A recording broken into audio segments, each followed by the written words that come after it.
célula faz isso? Um linfócito chamado de linfócito B. Então você tem os linfócitos B, células que se especializaram ao longo do tempo, entre outras coisas, a produzir as chamadas imunoglobulinas. Então, o termo anticorpo para nós aqui seria um tipo de proteína direcionado contra alguns antígenos. Então, o linfócito B ele é capaz de direcionar uma resposta contra uma variedade de antígenos, produzindo essas proteínas. Aqui é o ponto mais elementar quando nós pensamos em anticorpos. Essa proteína aqui é uma imunoglobulina, por isso que nós utilizamos a sigla IG para se referir a qualquer um dos anticorpos. Tá? O que tem de especial aqui? Bom, antes de mais nada, se eu estou falando de uma proteína, aqui eu não tenho a representação, tem só uma linha, mas quimicamente, que tipo de molécula eu encontro aqui? Se é uma proteína, o que tem ali? São cadeias de aminoácidos, certo? São sequências de aminoácidos formando essas cadeias aqui da minha proteína. Beleza. Essa imunoglobulina, ela tem uma cadeia principal aqui, que nós chamamos de cadeia pesada, e tem uma cadeia leve. Essa estrutura proteica, aqui nessa porção, representa um local de variação para atender cada um dos antígenos que precisa ser marcado, identificado por essa estrutura de defesa. Então, esse pedacinho aqui, ó, seria a região que se liga aos antígenos, tá? Então, pensa o seguinte, meu anticorpo nada mais é do que um tipo de proteína, uma imunoglobulina, uma das várias do sistema de defesa, e essa proteína consegue se ligar aos anticorpos e ela muda essa região de acordo com os antígenos que você tem aqui. Bom, essa porção final aqui seria a região de ligação com os elementos do sistema imune, tá? Então, no anticorpo, a sua estrutura típica, você tem uma porção que se liga aos antígenos e uma porção que se liga aos elementos do sistema imunológico, sejam células ou não, beleza? Vamos lá. Se eu tenho uma proteína tão importante como essa, é claro que eu tenho variações. Então, eu tenho diferentes tipos de imunoglobulinas. Então, eu tenho classes de imunoglobulinas. Então, lembre-se, a função é sempre a mesma. Eu tenho uma proteína direcionada contra um antígeno, eu tenho variações desse conjunto de proteínas, então eu tenho classes dessas proteínas. Aqui eu tenho um resuminho de algumas dessas classes. Eu tenho as classes A, D, E, G e N. Cada uma dessas classes tem uma função dentro do sistema imune. Tem uma que vai ser comum nas regiões de mucosa. Tem uma que vai passar da mãe para o feto durante a gestação. Tem uma que vai passar a partir do leite materno. Tem outras que serão produzidas intensamente durante o início da infecção. Outras são produzidas após o momento que um determinado vírus, um agente etiológico, foi contido. Então, de forma resumida, o que nós podemos observar? Eu tenho classes de anticorpos direcionadas aos antígenos e esses anticorpos vão sendo distribuídos de acordo com as necessidades. Ora, ele passa a partir de uma região, como as regiões mucosas, ora ele vai circular para neutralizar um agente infeccioso no início da infecção e assim sucessivamente. Tá? Seguindo esse raciocínio, a gente lembra da origem, de onde está vindo esse tipo de proteína. Então você tem todas as células que formam o nosso sistema imunológico têm uma origem comum, elas saem lá da medula óssea, processo de hematopoiese, beleza. Essas células aqui, elas passam por diferenciação, ou seja, o que é uma célula diferenciada? Ela vai expressar genes diferentes. Vamos lembrar de uma coisa bem lá do ciclo básico. Quando você pega o DNA de uma célula, concorda que todas as células têm exatamente o mesmo DNA? Todas as células têm exatamente o mesmo DNA. Se você pegar um músculo, neurônio, uma célula de defesa, todas têm o mesmo DNA. O que aconteceu com o passar do tempo? Elas expressaram genes diferentes, produziram proteínas diferentes, executam funções diferentes. Então aqui é o mesmo raciocínio. Inicialmente é só uma célula sem característica nenhuma, expressa alguns genes que vai torná-la capaz de produzir os nossos anticorpos.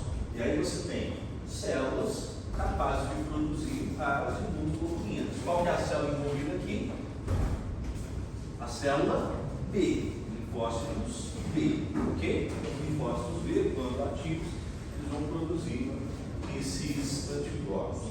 Presta atenção em uma coisa: o anticorpo, essa imunoglobulina, tem hora que ele vai estar preso à membrana de célula e tem hora que ele vai circular. Quando ele está circulando, a gente diz que é a forma secretada, tá? E o linfócito B, quando ele é capaz de liberar essa forma secretada aqui, a gente chama ele de plasmócito. Então, quando você ouvir o termo plasmócito, a gente está falando de uma estrutura produtora de anticorpos, ok? Então, aqui seria o desenvolvimento da célula B até o momento que ela vai produzir anticorpos. Pergunta: por que ela produz anticorpos? Ela tem um estímulo. Ela está produzindo anticorpos contra quem? Contra os antígenos. Então eu preciso reconhecer o antígeno para depois produzir esses anticorpos. Se ela reconhece primeiro e depois produz, isso aqui é um elemento da imunidade inata ou adaptativa? Adaptativa. Estou falando de linfócito, estou falando de reconhecimento do antígeno, né? Bom, como que esse anticorpo trabalha? Primeiro passo, você tem que pensar o seguinte: aqui eu tenho contato com um micro-organismo, tá? E isso aqui seria uma barreira nossa, a pele, por exemplo. O micróbio vem, passa essa barreira e chega até uma célula, infecta e causa todos os problemas. Beleza. Se você identificar esse patógeno e o seu corpo produzir anticorpos, o que vai acontecer? Esses anticorpos aqui, eles se ligam ao patógeno, vem aqui, se ligam ao patógeno, e aí ele faz o que nós chamamos de neutralização. O que é neutralização? Esse patógeno que está aqui para causar dano, ele deveria vir até a célula, se ligar e infectá-la. O anticorpo está justamente bloqueando esse caminho. Então, processo de neutralização, ok? Outra forma que o anticorpo tem para proteger o organismo seria: aqui eu tenho também um micro-organismo, uma bactéria. O anticorpo pode vir e simplesmente marcar aquilo que é estranho. Aí ele não está neutralizando, ele está marcando, indicando aqui para as células de defesa, para o plasmócito vir e eliminar aquele micróbio. Então ele pode simplesmente marcar aquilo que é estranho, aí o sistema imune consegue detectar e fazer a fagocitose, ou ele pode simplesmente neutralizar, como foi identificado aqui, certo? Você pode produzir anticorpos, não é? Você produz anticorpos não contra a bactéria, o vírus, mas partes químicas desses agentes. Então, quando você pega o vírus, ele tem uma determinada proteína. O anticorpo é direcionado contra um pedacinho dessa proteína. Se você tem uma bactéria, o raciocínio é o mesmo.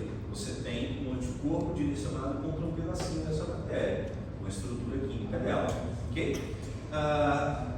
Quando nós falamos em anticorpos, um exemplo que é sempre utilizado para mostrar assim, a grande utilidade é quando nós falamos em uso de soro, né? Toda vez que se fala em soro, nós lembramos de acidente ofídico, né?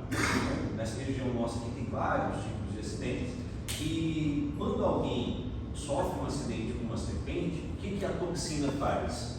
A toxina, semelhante ao patógeno aqui, ó, ela vai até uma célula, se liga a um receptor celular e acaba interferindo uma função. Pode ser matar essa célula, destruí-la de alguma forma.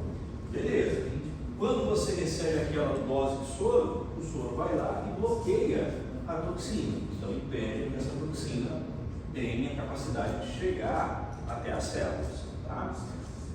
Detalhe: quando eu cito essa forma de transferência de anticorpos, a gente tem algumas particularidades. Por exemplo, esses anticorpos que nós produzimos, eles eles circulam por um tempo, mas depois a quantidade deles vai diminuindo, ou seja, eles não ficam em atividade ad eterno. O que sobra desses anticorpos? Se a gente for falar ao longo do tempo, a célula de memórias tem células que são capazes de produzir novamente, mas eles, enquanto estruturas proteicas, vão sendo produzidos e circulando naturalmente. Ok? Então, resumindo a aula aqui para a gente partir para a atividade. Nós temos vários mecanismos que compõem o sistema de defesa. Uma parte importante seria a produção de anticorpos. A gente tem um tipo celular que é responsável por isso, e essas proteínas produzidas, de forma geral, podem ser chamadas de imunoglobulinas. Beleza. Feito isso, vamos para os exercícios. Como vocês vão trabalhar? Daqui a pouco eu distribuo os caderninhos de resposta ali. Formem os grupos para mim com 2 ou 3 alunos.